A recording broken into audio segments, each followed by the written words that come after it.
ایک اچھا طالب علم ہے اس کے اندر کیا صلاحیتیں ہونی چاہیے، کیا خصوصیات ہونی چاہیے؟ مدارس میں جتنی سہولیات ہونی چاہیے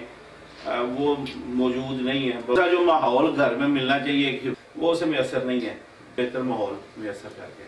ماحول اچھا دیں گے وہ اچھی کارکردگی کا مظاہرہ کرے گا۔ حاضر کے علوم پر اگر ہماری دسترس نہیں ہو تو لا محالہ اس کا اثر پڑے گا۔ میدان میں بہتر کارکردگی کے لیے دوسرے علوم سے استفادہ بھی ضروری ہے۔ ہمارے اس وقت خطابت کے میدان میں نوجوان علماء اور خطباء آ رہے ہیں، آپ انہیں کیا ایک اہم پیغام دیں گے؟ ہر ایک کو خطیب بننے کا شوق چڑھ پڑا ہے۔ محنت کریں گے، اپنے مطالعے میں وسعت پیدا کریں گے، صلاحیت اور اخلاص کے ساتھ اگر آپ دین کی خدمت کریں گے، ایک وقت آئے گا اللہ آپ کو مقام دے گا، عزت دے گا۔ ہمارا سٹیج ہے وہ ایک مذاق بن چکا ہے۔ ہمارے منتظمین ہیں جلسہ کرانے والے وہ سنجیدہ لوگ ہونے چاہیے۔ بہت سے ایسی چیزیں ہیں جو مل کر اس کا فیصلہ کریں گے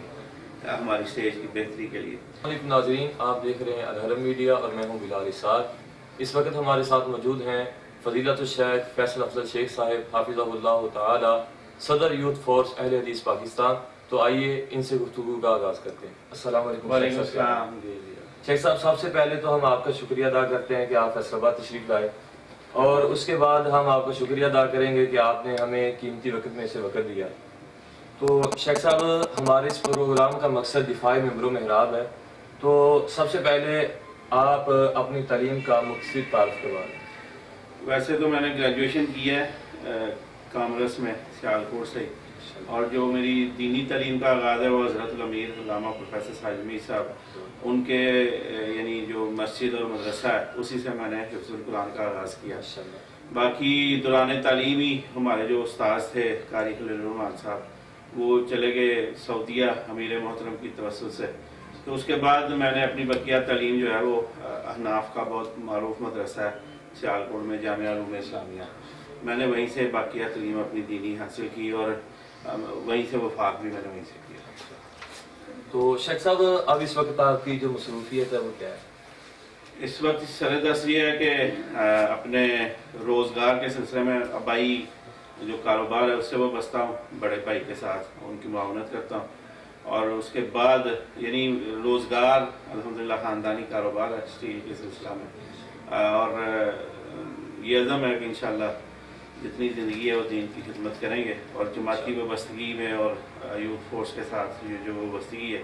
اس میں دن رات الحمدللہ اللہ جتنا کام لے لے گا اس کی توفیق سے انشاءاللہ کریں گے۔ تو شیخ، دفاع ممبر و محراب میں سب سے پہلا جو قدم ہوتا ہے وہ طلباء سے شروع ہوتا ہے، تو آپ کیا سمجھتے ہیں کہ جو ایک اچھا طالب علم ہے اس کے اندر کیا صلاحیتیں ہونی چاہیے، کیا خصوصیات ہونی چاہیے کہ وہ ایک اچھا طالب علم بن سکے؟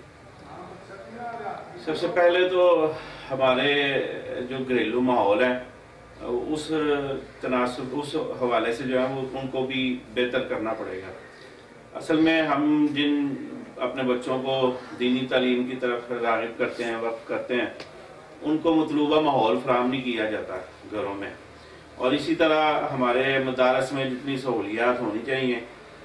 وہ موجود نہیں ہیں، باوجہ اس کی کئی وجوہات ہیں، تو اس پہ تو سر دست بات نہیں کروں، لیکن چونکہ تقابل کیا جاتا ہے کہ ایک بچہ جو اسکول جاتا ہے اس کو جو سہولتیں میسر ہیں، اور ایک بچہ جو مدرسے میں زیر تعلیم ہے اس کو جو سہولتیں میسر ہیں، اس تناظر میں جو ہے وہ بہرحال ایک کم طریقہ یا ایک احساس محرومی کا معاملہ ہے۔ دوسرا جو ماحول گھر میں ملنا چاہیے حفظ کے طالب علم کو، درس نظامی کے طالب علم کو، وہ اسے میسر نہیں ہے۔ بالخصوص حفظ کے طالب علم کے لیے ضروری ہے وہ صبح جلدی اٹھے اپنے منزل کے لیے، سبق کے لیے،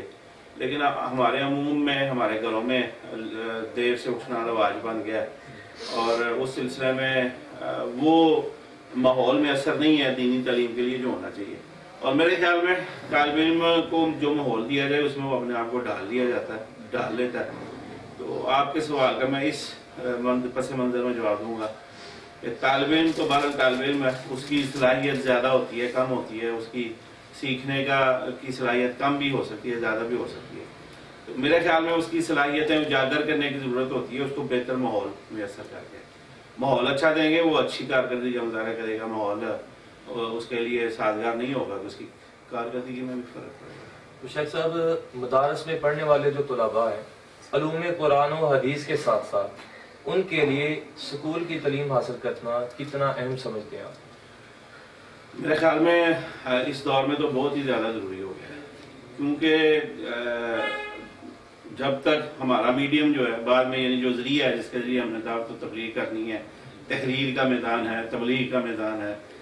وہ اردو ہے ہمارا زیادہ تر، اور اگر ہمیں اس کے ادب پر ہی دسترس حاصل نہیں ہوگی، ہم سیکھتے رہیں، سب نائب پڑھیں یا عربی ادب سیکھیں، وہ سیکھنی چاہیے، اور ہمارے چونکہ علوم کا مصدر ہی وہی ہے، اس پہ ہماری دسترس ہونی چاہیے۔ لیکن اگر ہم اپنے دور حاضر کے علوم پر اگر ہماری دسترس نہیں ہوگی، ہماری اس کے اوپر ہم آگاہی نہیں رکھیں گے، تو لامحالہ اس کا اثر پڑے گا ہمارے بعد میں جو عملی میدان میں جو ایک عالم دین کی افادیت ہونی چاہیے اس پر کمی آئے گی۔ اس لیے میں یہ سمجھتا ہوں کہ ایک عالم دین کو بہترین جو ہے اس کی اردو ادب پہ بھی اس کی مہارت ہونی چاہیے، تاکہ وہ جب بولے اس کے الفاظ میں کوئی کمی نہ ہو، اس کا لہجہ درست ہو، اس کے الفاظ درست ہوں، اور اس کی پوری پکڑ ہو، اور اگر تحریر کرے تو اس میں بھی اس کو پتہ ہو کون سی سطر کیسے لکھنی ہے اور کس طرح لکھنی ہے۔ اس لیے بہت ضروری ہے۔ اور ایک اور معاملہ ہے کہ جس طرح وہ جس میدان میں کام کرے گا تو لامحالہ وہ فرق پڑے گا اس بات سے کہ اس کو اگر وہ بالکل ہی نابلد ہوگا، وہ اگر کوئی دوسری کتابوں سے استفادہ نہیں کر سکتا، وہ اخبارات نہیں پڑھ سکتا، یا وہ سمجھ نہیں سکتا، بسا اوقات ذرا زبان جو ہے وہ سخت ہوتی ہے یا ذرا مشکل ہوتی ہے۔ اس لیے بہرحال اپنی اس میدان میں بہتر کارکردگی کے لیے دوسرے علوم سے استفادہ بھی ضروری ہے۔ تو شیخ صاحب، جو ہمارے اس وقت خطابت کے میدان میں نوجوان علماء اور خطبہ آ رہے ہیں، آپ انہیں کیا ایک اہم پیغام دیں گے کہ جو ایک اچھے عالم بن کے، ایک اچھے مقرر بن کے سامنے آئیں؟ سب سے پہلی بات میرے خیال میں جو میں نے رجحان دیکھ رہا ہوں اپنی تنظیمی ہر ایک کو خطیب بننے کا شوق چڑھ پڑا ہے۔ میرے خیال میں اس سے نا انہیں کوئی بھی ہمارے جو بڑے ہیں بزرگ ہیں ان سب کو ان کی تربیت کرنی چاہیے کہ آپ یعنی اللہ آپ کی آواز بہتر کرے، آپ کے علم و عمل میں اللہ بہتری کرے، آپ کا رسوخ جو ہے وہ مزید گہرا ہو علم میں، بنی بیان میں، لیکن یہ اپنی پروجیکشن جو ہے بطور خطیب کرنا کرانا یہ میرے خیال میں مناسب بات نہیں ہے، اور یہ اللہ کے اوپر بات فیصلے چھوڑ دیں۔ اگر آپ محنت کریں گے، اپنے مطالعے میں وسعت پیدا کریں گے، اگر آپ مزید محنت کریں گے، آپ کی آواز اللہ نے اچھی کی ہے، اور للہیت اور اخلاص کے ساتھ اگر آپ دین کی خدمت کریں گے، ایک وقت آئے گا اللہ آپ کو مقام دے گا، عزت دے گا۔ یقیناً دین سے وابستگی عزت کا سبب ہے، ناموری کا سبب ہے، اللہ بہت عزت دیتا ہے دین سے وابستگی کی وجہ سے، اور میرے خیال میں عزت وابستہ ہی دین کی وابستگی کے ساتھ ہے، اور کوئی اور پہلو اور کوئی اور جو ہے نسبت عزت کا سبب نہیں ہے سوائے دین سے وابستگی۔ اس لیے جو ایک مقابلہ نظر آ رہا ہے نا اس وقت وہ خطابت کا، وہ میرے خیال میں ایک حوصلہ افزا نہیں ہے، اور ہمارے ان عزیزوں کو یقیناً یہ جماعت کا اور سٹیج کا مستقبل ہے، انہیں چاہیے کہ یہ سر دست، ان کے پاس وقت بھی ہے، فرصت بھی ہے، وہ اپنا یہ وقت بڑے اکابر علماء کے پاس صرف کریں، زیادہ سے زیادہ جو مصادر کتب ہیں ان سے پڑھیں، ہمارے اکابر اور اسلاف کے حالات پڑھیں، اور اس طرح تحسیس کی طرف جائیں، بجائے اس کے کہ وہ تقریر میں اور اپنے طرز بیان میں محنت کریں۔ وہ ایک وقت آئے گا اس میں بھی ان کو کوئی ممانعت نہیں ہے، اور نہ ہی میں حوصلہ شکنی کرنا چاہتا ہوں، لیکن میرے خیال میں اس وقت جو نوجوان خطبہ ہیں وہ جس عمر کے جس حصے میں ان کے پاس وقت ہے کہ وہ اپنے لیے بہتر سے بہتر جو ہے وہ تیاری کریں، مطالعے کے حوالے سے، تعلیم کے حوالے سے۔ تو شیخ صاحب، جو اس وقت ہمارا سٹیج ہے وہ ایک مذاق بن چکا ہے، جس طرح ہمارے اسلاف نے کام کیا اس طرح وہ چیز نظر نہیں آ رہی، تو کیا چیز آپ دیکھتے ہیں کس طرح ہمارا جو سٹیج ہے، جس طرح ہمارے اسلاف نے کام کیا، جس طرح ہمارے مسلک کی پہچان ہوئی، اس طرح ہم بھی کام کریں اور ہمارا سٹیج دوبارہ ہمارے پاس لوٹ آئے؟ میرے خیال میں سر دست کلی طور پہ یہ کہیں کہ جی ہم اس وقت غیر سنجیدگی کا شکار ہیں، وہ بات غلط ہے، اور اس وقت ایک جو فضا بنائی گئی ہے اس فضا کے تناظر میں اگر یہ کہیں کہ جی پہلے یہ سب کچھ نہیں تھا، میں اس سے بھی اتفاق نہیں کرتا معاذ کے ساتھ، کسی کو میری رائے سے اتفاق یا اختلاف کا حق حاصل ہے، لیکن میں کلی تو یعنی میں یہ اتفاق نہیں کرتا کہ پہلے سب کچھ ٹھیک تھا اور اب سب کچھ غلط ہے، یا اب سب کچھ ٹھیک ہے پہلے سب کچھ غلط تھا۔ میرے خیال میں یہ دونوں طرح کے معاملات پہلے بھی رہے ہیں، ہمیشہ سے رہے ہیں، اور ابھی بھی رہے ہیں. ضرورت اس عمل کی ہے کہ ایک تو یہ کہ جو ہمارے جلسہ منتظمین ہیں, جلسہ کرانے والے, وہ سنجیدہ لوگ ہونے چاہیے, ذمہ دار لوگوں کے پاس جو ہے وہ پروگرام ہونے چاہیے, اور ہمارے جو خطبہ علماء ہیں وہ بھی وقت دیں, وہ بھی دیکھیں